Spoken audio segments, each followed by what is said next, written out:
Okay, good morning. We will start our first workshop. We have got Will Pennington in from Te Ranui, and we have the Te Pai members here as well. So the ones actually who are in the chambers went on the trip last week, so I'm sorry we are once again short of councillors at the table. So I do apologise. I'll leave it over to you, Will.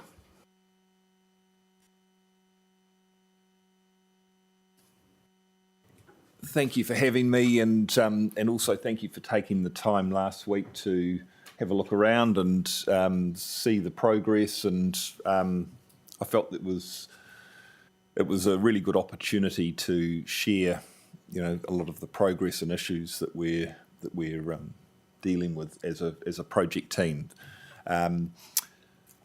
So the presentation that you've received is really kind of a snapshot of the content is very similar to what we discussed and saw on the tour last week. I don't want to sort of go page by page through this, so I'll take it as read, but maybe if there are any questions or any further conversations, thoughts since we went on the tour last week, maybe.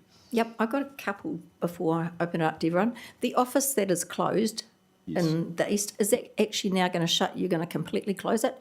And the Te Pai space, community space, I just wondered how that was going, whether it's being used or not. Yeah, so look, the first question regarding our... Read Te Pai. No, sure. The information hub, look, we have permanently closed that, and we've our lease comes to an end in October, so that's what sort of brought that to a head. It has served its purpose, which was to be able to meet with the community when we were at the earlier planning stages. It was used for, a lot of drop-ins and sharing of progress and information on the project.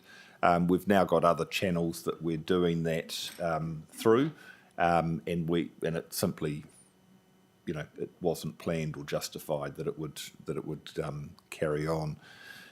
In terms of the Te Pati community space, which is, located around the back on Mentor Park. As I've mentioned in this update, we've been very pleased that it's been very well received by the community. The logistics of operating it, which I was a little concerned about, seem to be working well in terms of bookings and access and what have you. And so yes, there are a range of regular users of it. And I also understand there's a lot of sort of more ad hoc users of it also. Thank you. Anyone else got any questions? Jeff? Kia ora. Well, thank you very much, and yes, thank you to the team. Please pass on our thanks for a rather fulsome tour of a select series of sites across Porirua East. I found it educational. I do want to talk about one of the slides in your presentation. It's basically your Gantt chart, for lack of a better phrase, with regards to the rollout of properties. So slide 6, diligent for those who are keeping track. I just want to get a sense from the bottom table, first of all, around the total number of dwellings. If I've read this correctly, what's being projected now is that there are 58 fewer net new market builds, and that the difference has been covered with more state houses, but it still leaves a deficit of 30 from the initial projection of houses. Where's that 30? Is that CPC, or is CPC already incorporating that in this data as it is? That's exactly right. It's CPC. So they wanted to develop at a lower density than what we were anticipating on the land, on those super lots that we have sold to Ngāti Toa and who are making it available to CPC. CPC is part of their business casing and their sort of cabinet approval of their program, sought approval of that reduction in homes on that land, and ministers and cabinet approved that at the time. Your Worship. I would suggest perhaps for later future reporting that it may be useful to keep the CPC housing numbers somewhere buried in, well, not buried, but somewhere placed in this data, just so at least those who are reading this get the sense of the full picture of the housing offerings, even though it won't be Kaingoord or directly who are responsible for those properties. It's just for Hohepa Sixpack who's going to see this and going, well, there's houses here, going, yes, and they are being provided by, through a consortium of iwi, Pacifica community and the government as well. That's important, I think, in terms of telling the story of the rejuvenation of Porirua East as well. Okay. So the other thing I just want to get clarity on, and this is just in regards to the way that the table is split between current sites and future sites. And I want to pay attention in particular to the future sites where demolition has been completed, but the buildings have not been completed yet. So can you just explain to me which ones of the future sites where there's been demolition completed, there is funding already allocated ring-fenced for the construction of those dwellings? So, for instance, let's go for five Dido Place, for instance. No, that's the sheet that I asked Abby to do for us. So that's coming. Right. Yeah, that is coming. We've asked for that in writing. Right. Yeah. So we don't have that. We don't have that here. We don't have it on us today. Are you prepared to give at least a verbal report at this stage, Will, or do you want to wait until you get the unvarnished truth? You join him. You sit up, stand up and join him, maybe. Oh, actually, well, if you... And to Pi members, can you join the table? Because I feel really rude with you sitting there. Yeah. Please join us. Thank you. Sorry. Anywhere, honestly, we've got two round here. Wherever you feel comfortable. You could come round here and be Izzy and Tracy. Come right round. Okay, sorry about that. So I had asked for those numbers in writing. So they're just with our government. yeah, so we haven't quite got them. We will get them. Okay. We can still pull up. I think we can still kind of share that information. Roughly. Yeah. Have you got another question while they're looking for it? It's just more that my questions are usually actually more directed towards the Minister of Housing in terms of what certainty there is around funding to complete these other projects. It's basically a question that's above your pay grade, but notwithstanding that, I am concerned that we gain inertia and houses that are supposed to be projected don't because the funding just dries up. Wendy and I have a meeting to meet the Minister. We plan to ask those questions. Okay, and Nathan's neck. Oh, have you got any more? Sorry, I've got everybody listed anyway. So just this is a quick one. I know that we've had a government change. Has the Minister been out on site since the government change, and have there been plans for the Minister to come out on site since government change? No. Thank you. Nathan. Yeah, thank you. Sorry I couldn't make it on the tour last week, but I get to see what's happening in there nearly every day as I drive to and from my home. I just have a couple of questions around the back to the Gantt chart that we were looking at with current sites.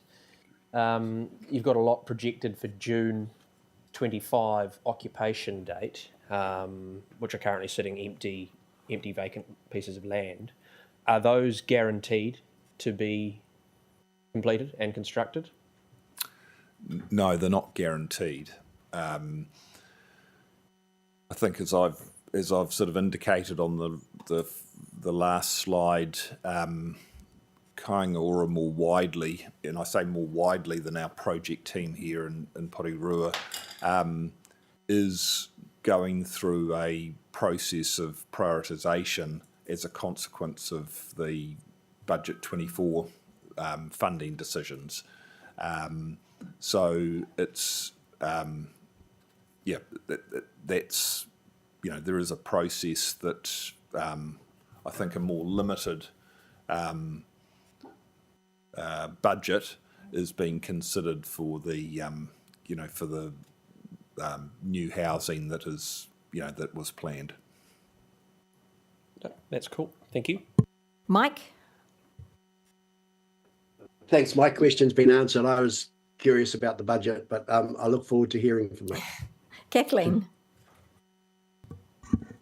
I really enjoyed the tour last week and seeing all the different infrastructure projects as well as the new properties and going through Wakaama Street. I appreciate how, in particular, that street has like beautified our city in that area in particular. And my question is, or I guess my is it a concern? Yeah. So in terms of when you place people into those homes, I understand right now the government has a directive that they want to fast track people in emergency housing to make sure they're getting into a place, and I understand that. But I'm aware that in Lower Hutt with the development over there, you're working with agencies to ensure that the people that you're placing are a good fit in that community, that they're local, that they're going to look after the place. So what is there something similar like that in place for the new properties that are coming up? So, and I might need your help on this, but I can, maybe the first point I'll just make is that there's kind of a two-stage process for the allocation of those homes. The first is we make them available for people that were rehoused as part of earlier development. There was a commitment that we've made to every one of the tenants, which is that if we did have to rehouse them, that they would always have the option to return to their community if we had to, if there weren't homes available at the time. So that's the first point, is that every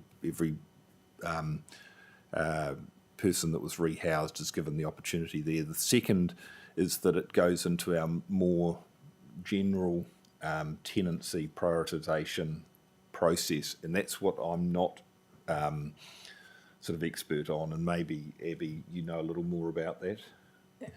Okay. Oh, hopefully it's on. So yeah, I do know just like a little bit more about it. I guess the thing is we've learned a lot through like different placements, and I know we've kind of talked to Whānau Centre as well about like how do we work with the housing continuum to help get people out of transitional into different kind of parts of their journey. So there's kind of different approaches, but what we will be doing for that site is putting together a placement plan, which is like specific for that site. We'll be kind of understanding who are all the people that could potentially, have connections to the community and, or, depending on what their priority is on the housing wait list. And if they're coming from one of our homes, obviously we try to prioritize those ones first, but it's also looking at like a multifaceted approach to that. And we want to work closer with that transitional side to make sure that we are helping people, at the various points of their journey. But yeah, we do have that partnership with Kokori Marae, and it would be great to see something similar to that in Porirua as well. Josh? Thank you. First of all, I just wanted to say thank you very much for taking us around on that tour last week. I found it genuinely really helpful. It was really good quality of information, great updates. So that was excellent. Thank you very much. Some of my questions already been asked, so I'll just do the ones that haven't. The first around, I've jumped around on the slides. Page 14 on the slides, Kāinga Ora large-scale project state of play notes that Kāinga Ora is working through changes at an organisational and work program level. Could you just speak a little bit at a high level towards the context and potential impact of those changes? So I guess what I can confirm is that that the Eastern Porirua project at Te Ranui was one of the main areas of funding was through the Housing Acceleration Fund, the HAF, where the project received 340 million of Crown funding.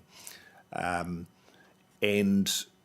that funding, to to my knowledge today, remains untouched. So there's been no question about that being reallocated or prioritised elsewhere. So all of the infrastructure projects and the land development work that we either have underway or are planning that was funded through that allocation remains in place. It remains on track. There's been no change. So we've got all of our project teams, and in fact we're really busy gearing up for the delivery of a number of those big projects like the reservoir and the wetland. The second, I guess, aspect of the project, which is the housing, the supply of new public housing, that was being funded through Kaingaora and its funding expectations and processes, and it's that part of the project that I guess is maybe at risk, or there is a question mark over as Kaingaora works with the Ministry of Housing and Urban Development, HUD, to prioritise this limited budget that was allocated in this year's budget for new housing. So we have had confirmation of two projects on Porirua. We call it South and North. So there are 7 new state houses or public houses on each of those sites that are in the process of being contracted and are proceeding. But, yes, there are a number of others, including the vacant lots that you're looking at, which we're going through that process with at the moment. Cool. So just making sure I understand. So fair to say the core infrastructure rolling ahead, not at risk, but the social housing specifically is the question mark. That's right. Okay, cool. Thank you.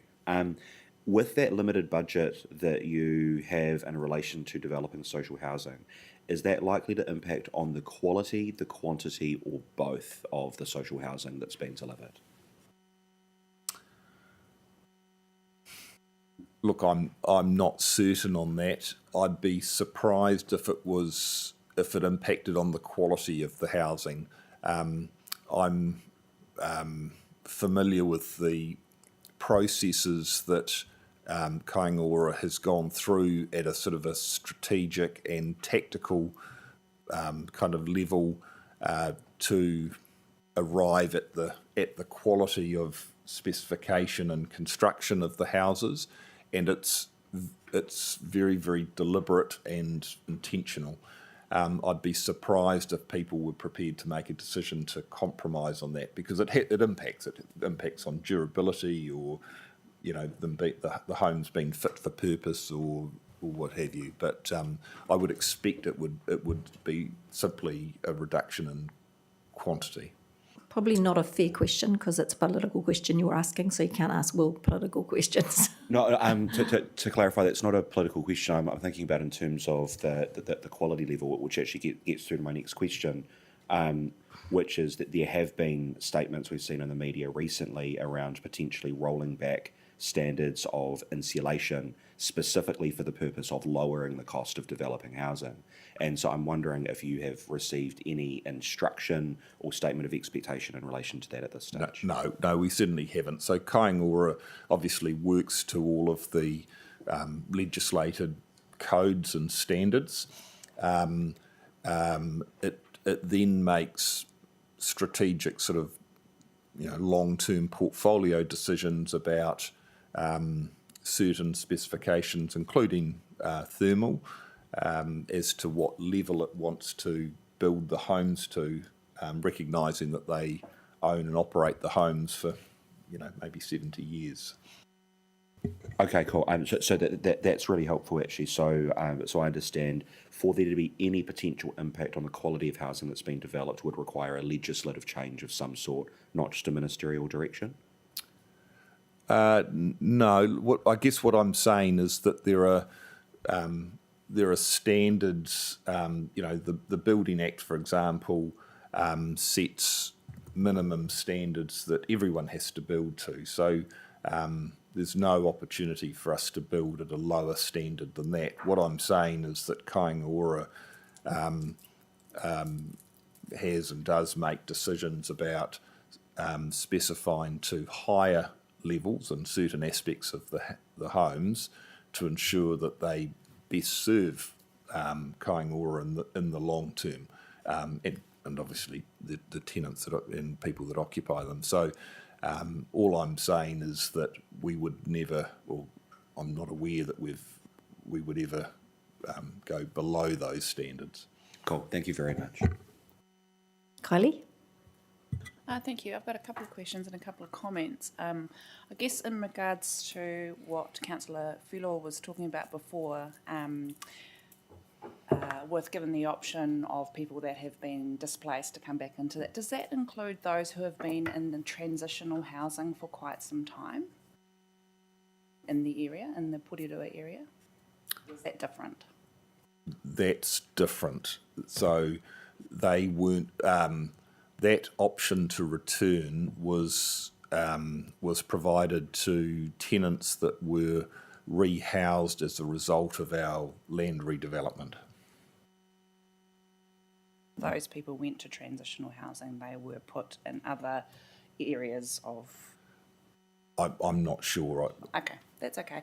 I can probably just help with that. So I think normally what would happen is they would rehouse them within our portfolio, and they try to still keep them within the same community, but they're still able to return to that site. Sometimes, though, they've been displaced to other places like Kapiti, for example. And it would be that, if they're from that site, we try to get them back to that same location. But there is still a lot of factors to consider with the housing, depending on if it's, fit for purpose, so the right typology, the right bedrooms, all that kind of stuff. So, yeah. Thank you for that. When this project first started, those of us were here really were... we thought it was quite important for our local community to be involved in the journey along the way. And I actually just want to commend you for the environmental cadetship program, which is an amazing program. And we went, the Mayor and I went to the Cannons Creek Parks at the stage. And I think things like that and opportunities like that are really good for our community. So keep up that good work, that part of it, that's good. I mean, obviously you can't do anything about the budget, but keeping our community, all together is quite important. The other question I wanted to ask was Kāinga Ora, because a few years ago I know that Kāinga Ora were purchasing property off the market. Has that stopped now, or is that still going depending on the area and whether houses are close to the developments or not? Look, and so I'm certainly familiar with homes that were being purchased from the market, including new developments where it was decided that it was better to buy from the market than go through a development process. I'm not aware of any decision to stop doing that, but equally I'm not aware of any acquisitions that are underway at the moment. Sorry, and lastly, I just want to say awesome work with the Pacific Night Markets as well. I think that's an amazing collaboration between everybody. And actually, I kind of get that having an office during work hours is not always the best way of engaging with our community. So that's another real positive for the city. Thank you. It is, thank you. We hope it's going to continue on. Any other questions, Jeff? Sorry, Your Worship, it was just following up from Councillor Trillin's line of questioning and the responses given by Kāinga Ora. Thank you for that.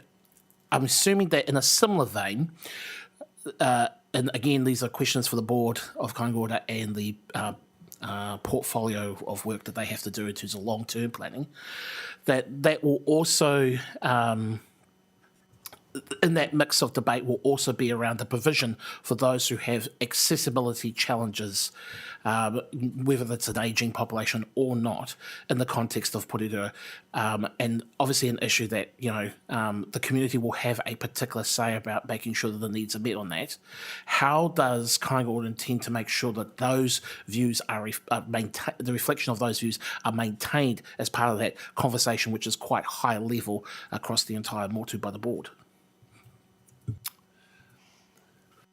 Look, I suspect that that's one of those prioritisation decisions that I discussed, earlier, and it's a good example. Accessibility is a good example where Kāinga Ora elects to develop and build to a higher standard than any code or standard requires. So, and that simply as with Kāinga Ora having the knowledge that there's a higher proportion of our tenants that require those accessibility features. So what I don't know is what a more limited or constrained budget means. Does it mean we build less homes, or does it mean we build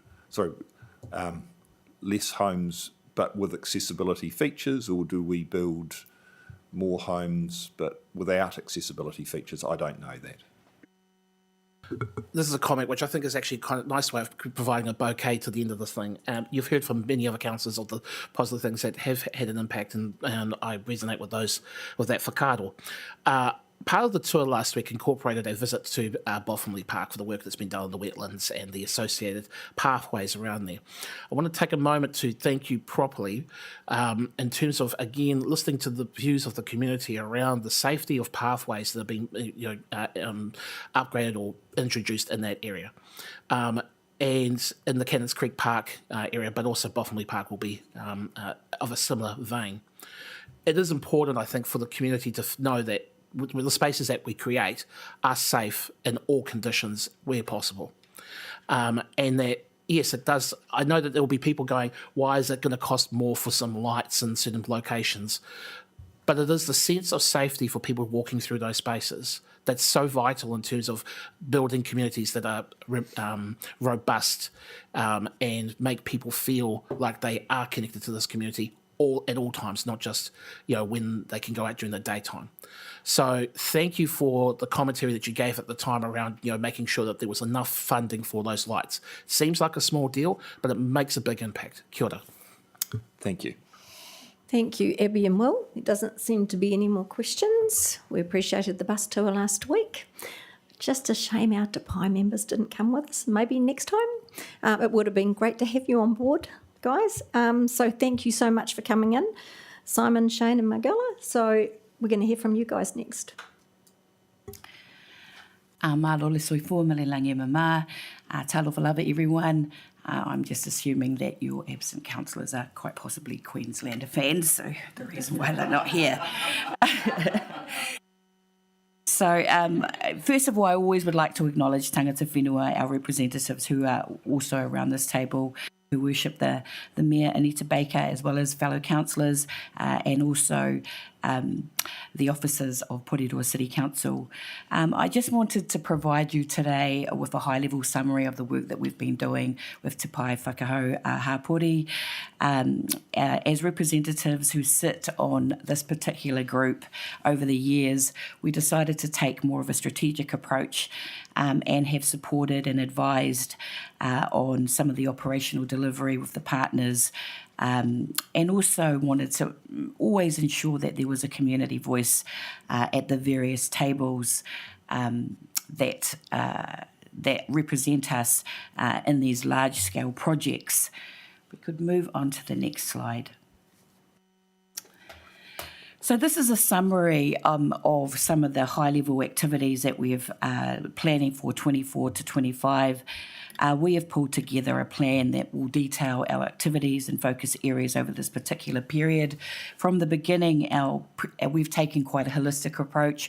While we were pulled together in regards to housing, actually our other focus areas were around education, employment, of course, housing, the environment, and health and well-being. We chose these particular focus areas because we knew that they were crucial to the well-being and the development of this particular community, our community, not just in Eastern Porirua, but in Porirua as general. So our activities have included, some stakeholder engagement, providing advice, getting an oversight on particular parts of this project from woe to eventually go. And obviously we are always in development of an engagement plan. It's a bit of an agile engagement plan because, as you know, there's been lots of change, lots of different stakeholders throughout the process. But what we always know is that the engagement is always essential, especially when it comes to reminding and talking to our people about large-scale projects that sometimes often appear without any level of communication. So that has been our particular role. If we could go to the next slide. So this particular slide gives you a bit of an array of our different stakeholders from Ngāti Toa Rangatira, of course, Kāinga Ora. We get regular updates from Porirua City Council and the different levels of the council. We've also dug deeper, where we've often had people from, for example, Le Whale, and we've also had other parties, including Mahitoa and Partners Porirua, come and update us on what is happening in terms of some of the projects that they are doing. But at the heart of all these efforts are always our families, our whānau, our ainga, our kainga and kaina, which is always making sure that there's always a strong level of communication and collaboration, obviously, for effective, to ensure an effective approach. If we could go to the next slide. So this is basically a few of the activities that we are planning or that we have pulled into our work plan. So obviously from January to April 24, we were able to, or we are finalising our terms of reference, and that has been an interesting process because we've had change along the way. We've had obviously project partners come in and provide us with an oversight. We are always looking to strengthen stakeholder relationships. We have been agile in our approach, of course, because of some of those changes. In 2025, our activities will continue. We'll continue to receive these updates, provide advice, and our focus will be always on what can we do better to ensure that the project implementation is always communicated to the people. While we have developed a work plan to carry all of this work forward, we're also mindful of a lot of the challenges that the current climate brings. As we push forward into this challenging political climate, I'm reminding you all and reminding all of us that we have to remain steadfast and quite agile, and that there have been changes in resource, there have been long-term plan, budget constraints, there have been rates increases. These are not setbacks, but opportunities to demonstrate actually how resilient we are as a community and what our commitment is to our community.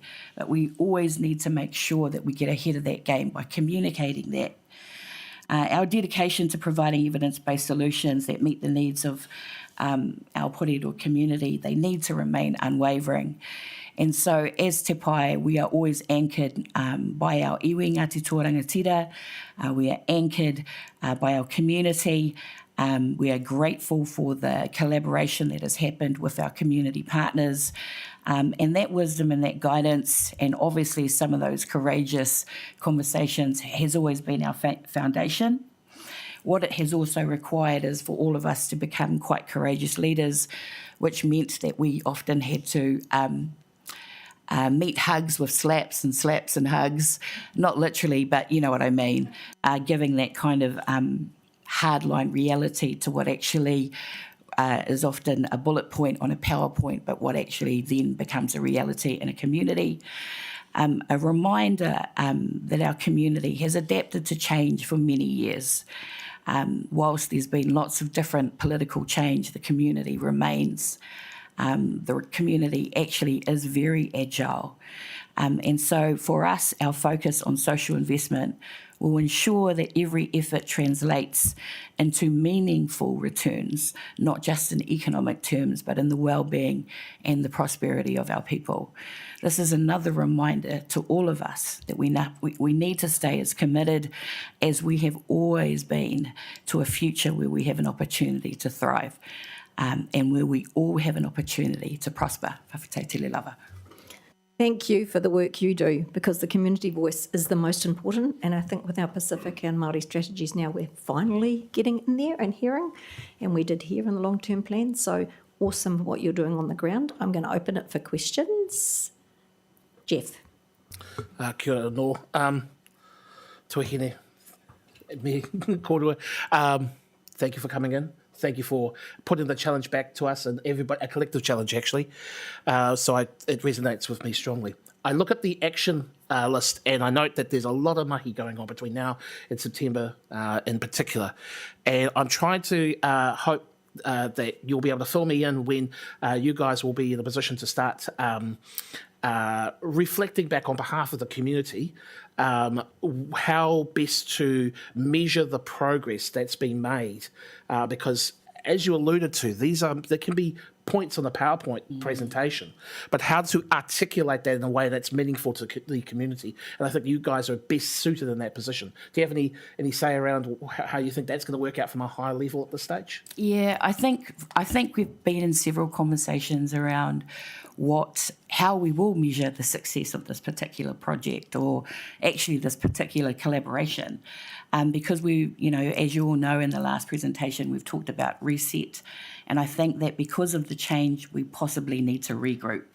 And in that regrouping, I think we need to reevaluate what our actions have been, how we need to review those actions, and definitely put some metrics to those as well. Yeah. One comment before I finish up. I slaps and hugs, I get where that's coming from, and I totally get the point. I think that we're like a whānau in that we're all shared in the end game, right? We're all here trying to do right by our own communities, and there are different entities who have got responsibilities in here. Whether it's Ngāti Toa, central government has got a big part to play because they're the one who holds the purse strings for the most part. I think that the more that we talk in that context as a whānau and respecting each other, but also knowing that we have the courage to say when we are not doing our bit is really essential in terms of maintaining a high or building a high trust environment that's important for that meaningful progress to be delivered and articulated as such. Kia ora. Thank you. Yeah, pick the phone up and ring, or drop us an email, because we are here for you. Anyone else? Kylie? Oh, kia ora, thank you, Mangele, for that. I just wanted to toko your comment around the Eastern Porirua in particular being incredibly adaptable to change. Having lived there and having visited there and having family have been there for many, many years, I can tell you right now it's one of kind of those communities that do adapt to change, do get excited about what's coming, are patient compared to there are certainly other parts of Porirua where they're not. So, I think the worst thing is it was the egg roundabout, I think, that our community complained about. But other than that, I definitely took your work, and so thank you. Anyone else, councillors? Or either of you want to speak? Shane? Or no? No? Okay. Simon, thank you. Okay. Thank you for coming in. It's awesome. We need to do it more often. Make sure we have a timetable where we actually do catch up. Thank you, Abby. Thank you, Will. We're going to move to our next one. Oh, you want morning tea now? Okay, we're moving to morning tea. Thank you. We'll be back.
Okay, good morning, welcome back.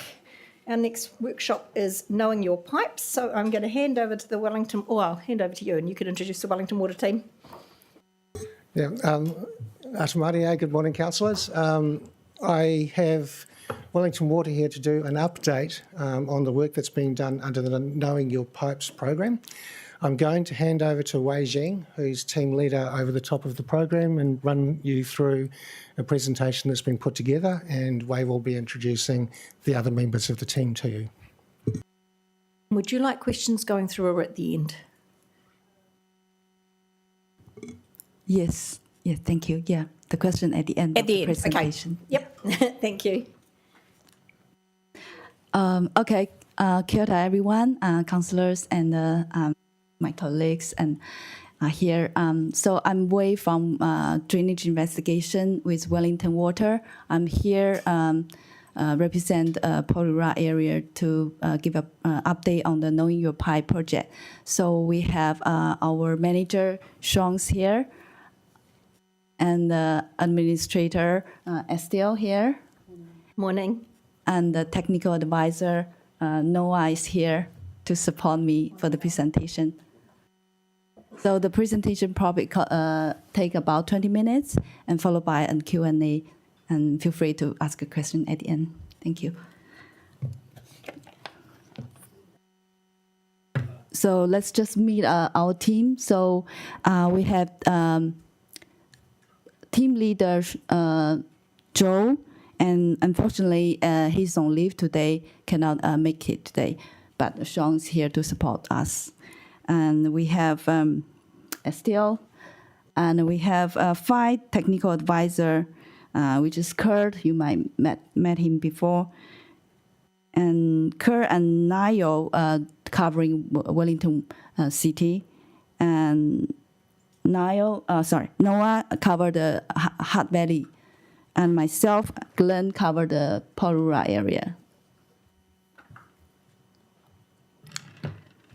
So let's just a quick recap of what we are doing. The objective of the team is to improve the quality of the stormwater that flows into streams and beaches. We're doing this through the key activities such as sanitary survey, human health mitigation projects, inflow and infiltration investigation, and reactive responses. How we work, so Wellington Water, under the Global Stormwater Concern, which I regularly take water sample from the specific sites, and we monitor the sample result. When the certain conditions are met, this triggered the process called sanitary survey. If the sanitary survey lasts for more than six weeks, and it becomes ongoing project and will escalate it into the human health. So the Knowing Your Pipe is part of sanitary survey and the human health project. We are partnering with Porirua City Council to investigate and find the issue in both stormwater and wastewater system. So this is just a quick recap of what our team's process are. So we plan the work. We go outside to take water sample, visual inspection, smoke test, dye test, do the CCTV, and then we use our tool called Field Map and the Survey 123, and use flow sensor to do the I&I investigation. Once we found the fault, we will follow up with the repair and the reports. So this photo just shows the activities we are doing. You can see the smoke test, dye test, water sampling, site inspection. And these are our team doing some training and also doing the site work. Our team members are all trained and qualified in conventional space, high safety and traffic management. So these are the private faults we have found during the course of investigation. So on the left are the good pipe supposed to be look like.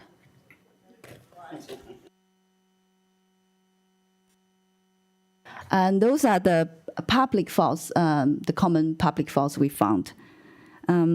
So, for example, the roots intrusions, blockage, crushed or deformed pipe, deteriorated wastewater main, holes at the bottom, or the cracks. Okay, just for private faults, here are a quick introduction of cross-connection.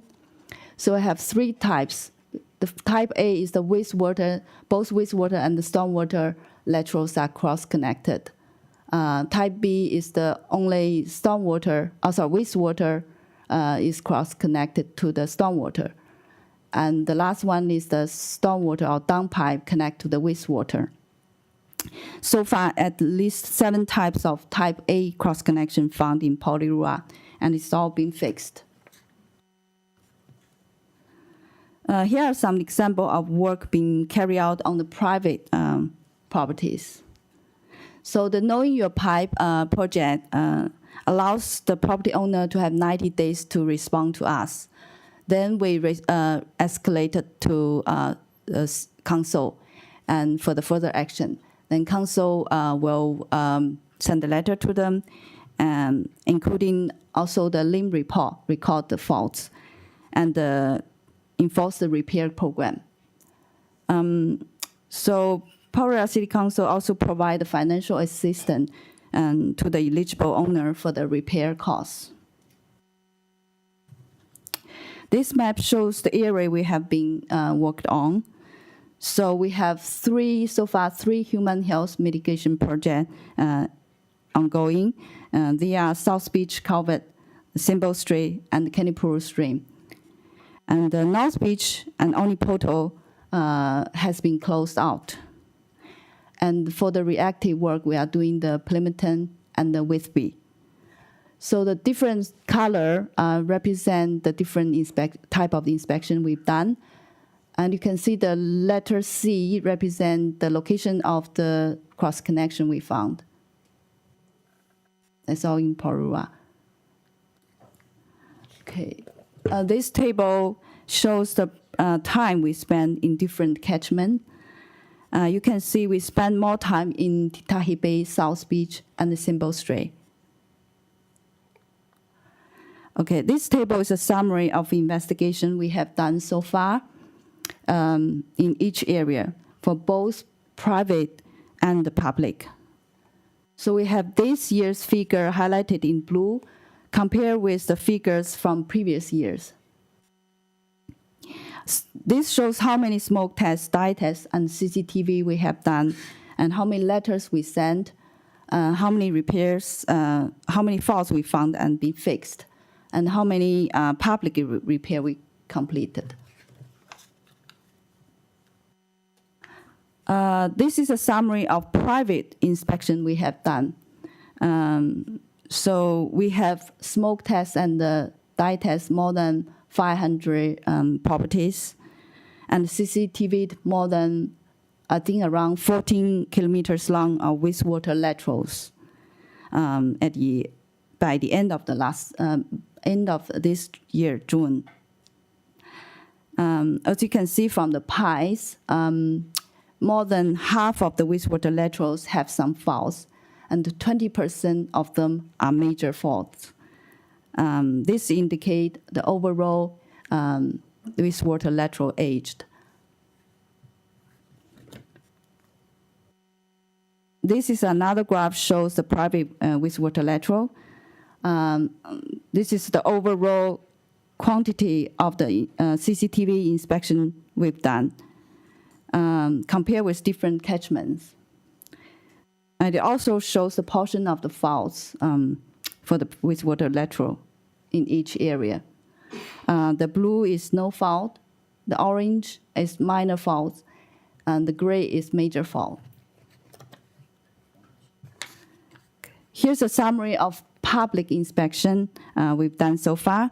We've inspected about 4 kilometers of wastewater and stormwater mains, and relined about 250 meters of pipe in Porirua. So this year we have relined wastewater main at Spur Grove and the Hollow Close, and stormwater main at the Martin Street. And also we repaired wastewater main at Top Hall Crescent, Matatira Street, and the Demo Street. Let's talk about each area separately. So for the South Beach culvert, we have already completed inspection for this area, and we know the issues. We were going to close out the human health. Currently, we are working on the I&I project at this area. We already done the Matatira Street and Tiffany Avenue, so which shows on the right side of the map. The good news is the South Beach Access wastewater renewal project has been budgeted. As you can see, the red lines. This graph shows the sample result at the routine sample site, the South Beach access road culvert for the last 3 years. The trigger level for this site is 10,000 CFU per mil E. coli level. As you can see, the E. coli level in the most samples results are below the trigger level. And through the works we have done for the public and the private, the E. coli level has been reduced.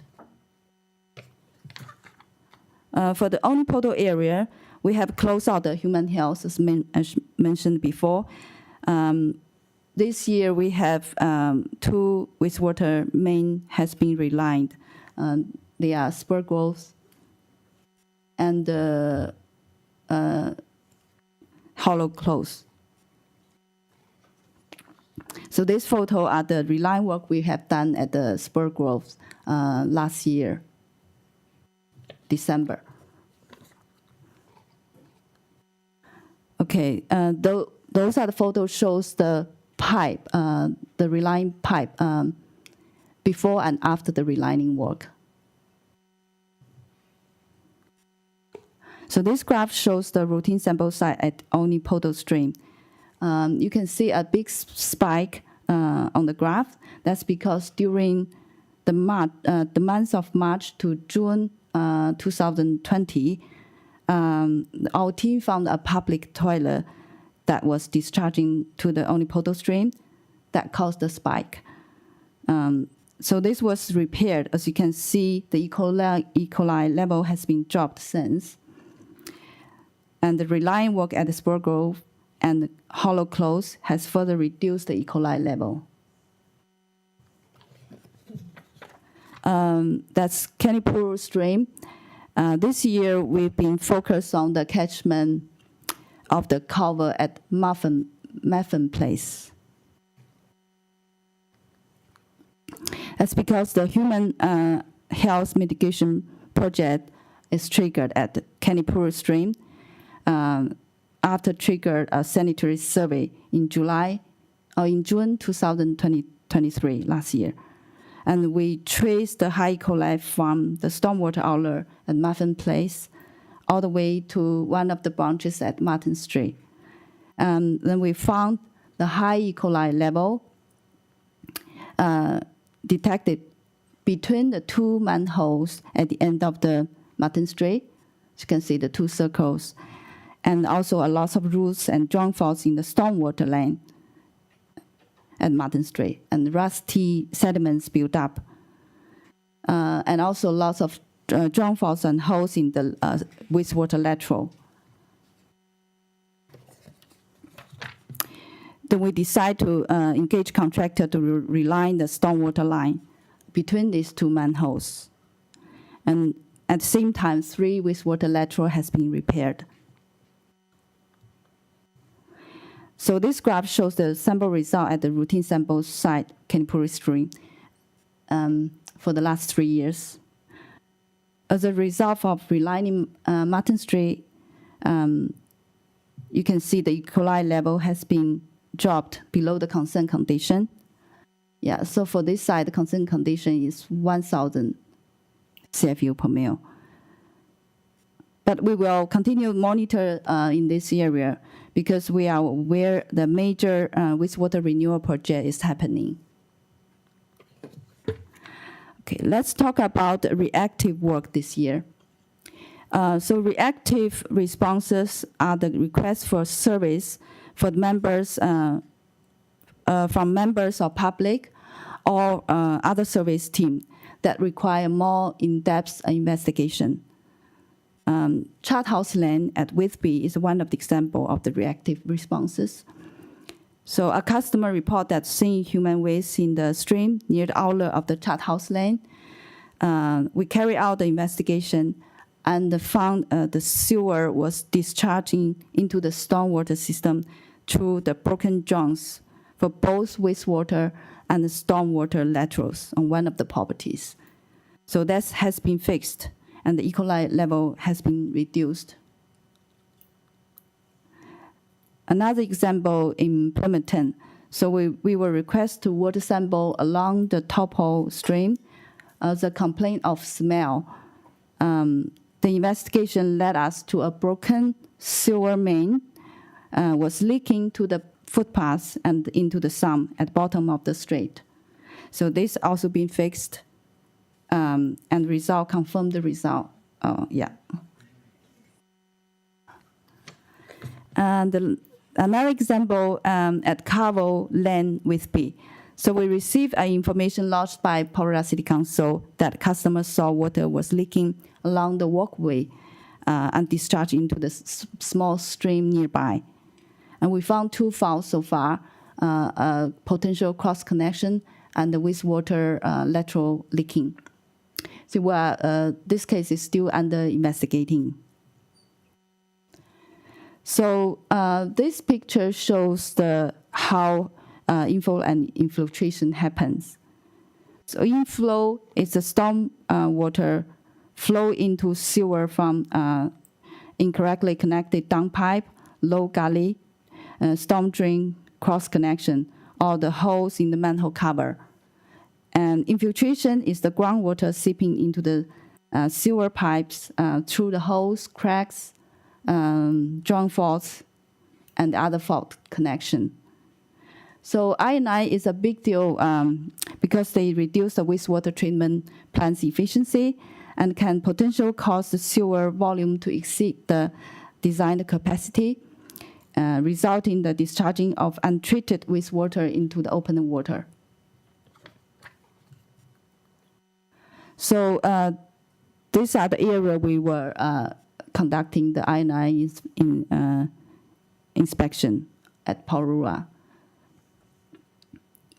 So the red area indicate the high I&I value. So you can see there are significant in inflow and infiltration occurring across the entire area of Titahi Bay through both stormwater and groundwater.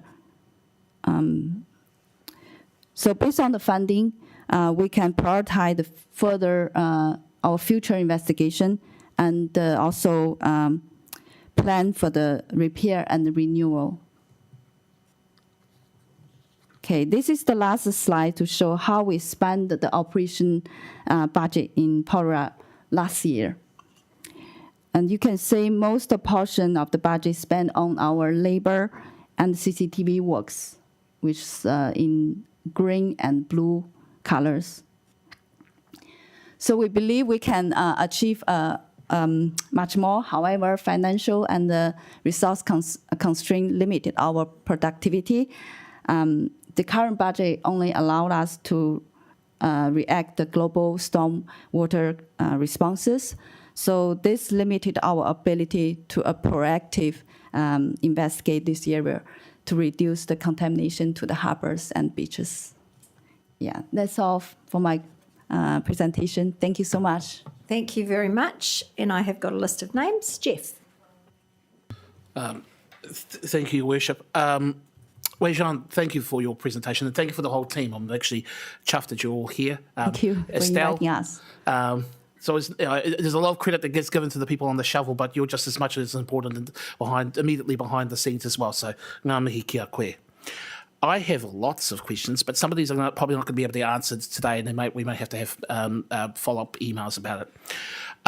The first one is that I am trying to get an understanding that the Know Your Pipes project is inspecting the private laterals and some of the public part of the network as well, identifies cross connections, but also as part of that process, it may also identify cracks or other damage, which comes back to I&I as well. So why should I be articulating it based on what I'm reading in the presentation, that these are two separate things in terms of the Know Your Pipes project, when actually the condition of the pipe is somewhat important to the identification of I&I? Can someone help me just explain that? Because there's a Venn diagram that puts it outside of Know Your Pipes, for instance. Okay, can I ask? Can I let my manager Sean to Sure. to answer the question? Thank you. Can you hear me all right? Yep. So I guess the answer is, so there's an existing consent, and the existing consent, the global stormwater consent, it focuses on dry weather flow. So from a consent perspective, they're trying to draw down, I guess, dry weather overflows and dry weather exfiltration entering waterways. A current consent which our planning team is working on, which is like the stage 2 consent, starts to consider I&I. So it was kind of, I guess, from Greater Wellington Freshwater Plan, it was, going through the phases and, understanding the issue from a dry weather. But I guess, as you can see on the map, I&I is a massive problem. We're not just finding I&I from rain. Like in South Beach, we're also finding base groundwater flow. So we've set up weather gauges. So the weather gauges give us a gauge on what's actually dry weather I&I issues and then what's wet weather. So it's quite interesting whether that's just natural groundwater or other stormwater leaking in and natural streams and all those type of things because of the the state of the old infrastructure. Yeah. Just on that, I want to ask just on that last response, and thank you for that. When do you think Wellington will be in a position to kind of give a bit more evidence around that nature of groundwater versus stormwater rain events? Because I think, the community as well would be quite interested, especially the affected vicinity of that area as well. When will that be likely to happen?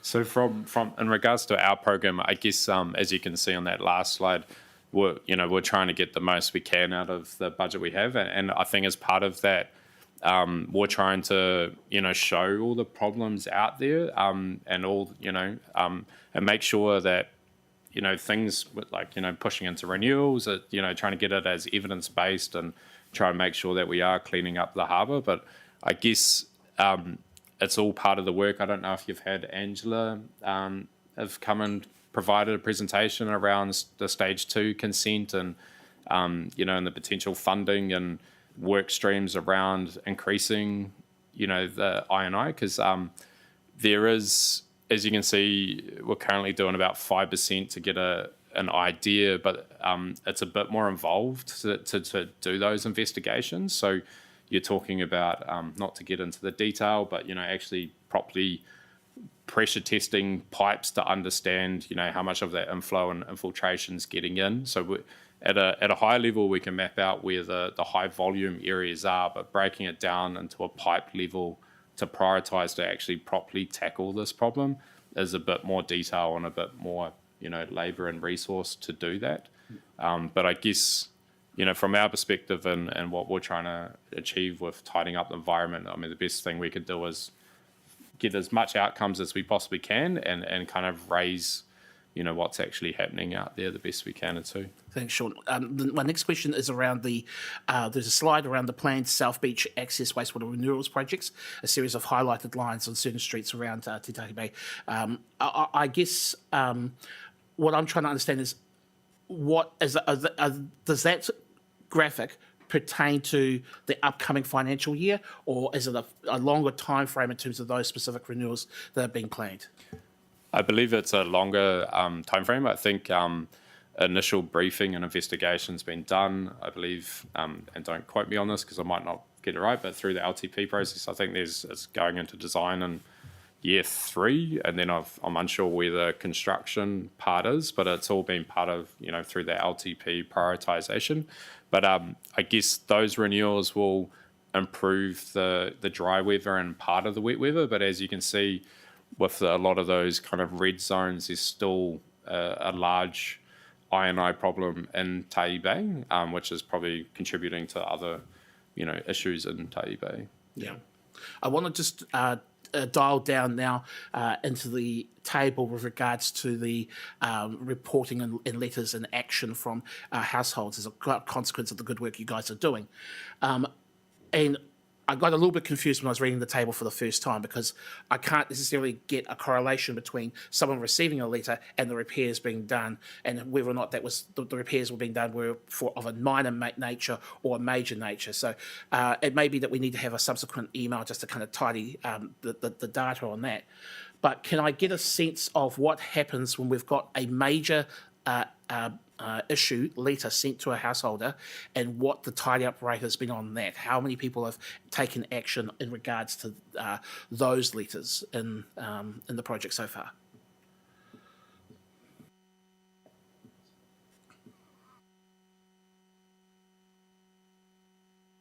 Sorry. So yeah, this table have a detail of the letters and the investigation we did. So so this table we can send to you to sharing. Or perhaps it might be better, because I've already got this copy of the table, but I'm trying to get a sense. So you've got in the private subcategory here, you have major and minor letters sent. You have separate rows for those, and then below it you have your fault fixed, fault in progress, no response, fault escalated to council. I'm trying to figure out that those bottom 4, or the 4 I've just alluded to, how they work as a subset of the letters above. Do you understand what I'm saying, Rajon? Are people actually fixing it when you notify them? Sorry, again, what's the last question? I think that's exactly what the mayor is trying to say. What I'm trying to get a sense of is someone's getting sent a letter. In this instance, 29 were sent in the last financial, or the current financial year. Yeah. How many of those have fixed their faults? Oh, yes, we have a spreadsheet, and we log in the maximum work order number, so we follow up closely. Every month we count across the data with the Porirua City Council as well. They have a specific department to follow up this Knowing Your Pipe project. So we have a monthly update report to them as well. Yeah. So that figures all followed up. And then we have we do the inspection for the letter we send and no response. So we went to their property, knocked the door, and just talked to them. What's the issue? Any financial or any things going on?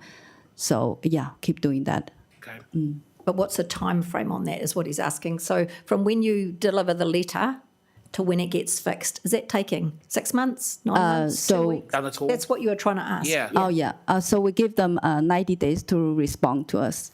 As long as they give within 90 days they respond to us, especially the major fault. But if for the cross connection, we only give them 14 days. But for the other faults, 19 days need to be respond and fixed. And sorry, just so I can clarify here, understanding your definition, either the 90 days or the 14 days post receiving a letter, how many properties have chosen not to respond or have not responded adequately to the issues that have been raised? What's that number? This number actually pretty good. I think more than half of them respond and repaired. And so far we have on the in process in Porirua, I think currently only 6 of them, and most of them has been repaired. But some of them really been follow up for like 1 year, 2 years until they repaired. Right. So yeah, and a lot of houses are Housing New Zealand houses, and we have separate process to follow up. Okay. So I might just add to that. So we currently have 5 properties which have gone directly for Wellington Water, having gone through the entire process with still no response. So 5 sitting for enforcement. And as of today, we've got 21 properties who are on the second warning letter as having not previously responded. but compared to the number that's been raised, it's a reasonably small proportion. Yeah. Excellent. Thank you. Anything else, Jeff? Is that it? That's it. Okay, Kathleen? I noticed with the Uniputu stream and I think it was the Kenaparu stream, the trigger level was 1,000. Can't remember the. Yeah, so the trigger level based on the location of the sample site. So if it is on a culvert, it's 10,000. If it is on beach or in the stream, it's 1,000. So that's based on the consent condition. South Beach one was 10,000. Yeah, South Beach, because there's a culvert, so that culvert is 10,000, but on the beach is 1,000. So there's different site, but so far we monitor the culvert. yeah. So the under the consent, they have different measures based on what's deemed as recreational area. Like a recreational could be bathing, fishing, compared to more upper catchment or a non-recreational area where there's no access, etc. So there's under the consent, there's different measures based on that. So it's around human exposure, I guess. Yeah. Sorry, I'm still not really understanding why. What's the culvert? Why is that so much more in the streams and the beach? Yeah, I guess that. So the culvert, you wouldn't be able to, you wouldn't have human interaction, so there's less human interaction. And what happens, even with our sampling as we go up catchment, the team samples up the catchment and there could be a problem up the catchment. So at the source, it could be like 1 million CFU, but as it gets dewatered and makes its way to the actual recreational area or the beach, it can drop the level, completely down. So I guess that's the current framework. But I think as time goes on, there will be more stricter requirements, and that benchmarking will drop over time. Hopefully that answers your question. Yes. So whereabouts is this one? Is this? So this is on the one of the outlet, main outlet at the end of the South Beach access road. You will see a couple of outlets. So one is the main outlet. Because why it's 10,000? Because it's outlet. It's represent the stormwater. So, but on the beach or in the stream, there's, for example, Uniputu stream, it's the outlets already mixed with the stream. It's diluted. So that's why the level will be, consent level will be even lower. Is this at the site on the South End Beach where the pipe, there's a pipe right down the end and it trickles onto the sand? It's sort of high. Yes. Close. Is that the one you're talking about? Yes, that's the one. And so, did you say before that the reason it's higher is because it's a culvert, because there's not as many people or interaction there? Yes, that's right. Yeah, because nobody's swimming the stormwater pipe, so that's represent the pipe condition, the water in the pipe. Yeah, there was a lot of factors that came into play when they formed the consent. So there was those factors. There was also cultural significant areas. There was whether it was a popular recreational area. There was also ecologists and other people input into forming that assessment as part of the consent. But at the moment, I think that they're also reviewing that with because the consent's getting re-reviewed. The current consent, it's actually gone past its time, so we're in a process of working with Greater Wellington to review the current consent in its form, and then there's also the new consent. Mike? Thanks. And thanks, Jeff, for the question about the number of repairs that were actually affected. My question is, I was intrigued with the Uniputu stream high E. coli count being as a result of the public toilet there. Was that directly piped into it, or was it a broken pipe as a result?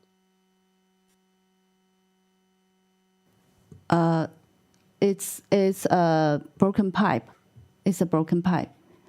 Oh, okay. So it wasn't directly piped in there deliberately from the toilets. That's correct. Yeah, it's a broken pipe. Thanks. That's great. That's mine. Anybody else? No. What, Jeff? You got another one? No, just a broad, comment. just a comment. And I think everybody around this table will be of a similar mind. The work that the Know Your Pipes team and Wellington Water on trying to deal with I&I and renewals in both the public and the private laterals is something that we're all appreciative of on. And we do share, and I think it already has been said today, the concern about wanting to improve outcomes in the harbour and on the beach long term. And there's a cultural component to that as well in terms of our connection to Ngāti Toa. I note that as it's not your decision in terms of the level of investment and funding that is provided for this, but it is important for us to understand the consequences of our actions. So I really do appreciate you guys all coming into even if you didn't get to say a single word, that you actually are here to demonstrate how important this is, and we reflect that as well. Kia ora. Thank you. We do have areas, obviously, all over the city that need just as much work, so it is all about investment. So thank you for your time today. We appreciate it. Do you want to have a... Yep.